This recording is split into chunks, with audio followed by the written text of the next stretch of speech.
Hello friend, কেমন আছেন? আশা করি সকলেই ভালো আছেন। আজকে ভিডিওটা ইন্টারেস্টিং হতে চলেছে।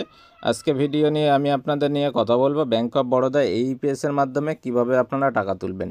আপনাদের হয়তো ব্যাঙ্ক অফ বরোদায় অনেকে টাকা তুলতে পারছেন, অনেকে টাকা তুলতে পারছেন না।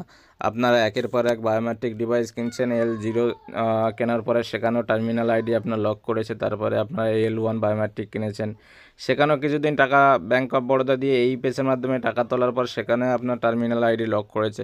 আবার এক কথায় আপনারা এখন আর ব্যাঙ্ক অফ বরোদা টাকা তুলতে পারছেন না। তো আপনারা অনেকে অভিযোগ করেন যে আমাদের এখানে আমাদের এরিয়ায় অনেকে bank of Baroda customer huge পরিমাণ আছে, আমরা যদি ব্যাঙ্ক অফ বরোদা দিয়ে টাকা তুলতে পারতাম খুবই ভালো হতো।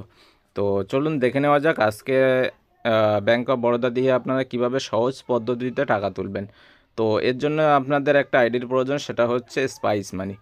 স্পাইস মানি আইডি ওপেন করে নেবেন। স্পাইস মানি আইডি ওপেন করার পরে দেখেন স্পাইস মানি আইডির মধ্যে অনেকগুলো ফিচার্স দেখতে পারবেন। Mobile, prepaid, AEPS, withdrawal, mini statement, cash deposit, balance enquiry, AEPS, ATM, Spice ATM মানে এটিএম কার্ডের মাধ্যমে আপনারা টাকা তুলতে পারবেন। ভীম আধার পে মানে আধার পের মাধ্যমে আপনারা টাকা তুলতে পারবেন। ইলেকট্রিক বিল পেমেন্ট করতে পারবেন, লোন রিপেমেন্ট করতে পারবেন, ফাস্ট্যাগ, ডিশ টিভি মানে ইত্যাদি ইত্যাদি আপনারা এখান দিয়ে পেমেন্ট করতে পারবেন।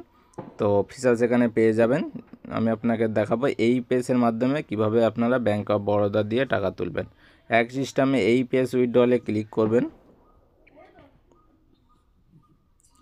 এই পেজ উইথড্রলে ক্লিক করার পর এমন একটা পপআপ আসবে, দেখবেন এমন একটা পপআপ আসবে। এটার মানে আপনারা সকলেই জানেন যে আপনার রিটেলারের আধার নাম্বার দিয়ে first time per day first time আপনাকে 2 ফ্যাক্টর করতে হয়। সেম টু সেম এখানে আপনাদের রিটেলারের আধার নাম্বার দেবেন। দেওয়ার পরে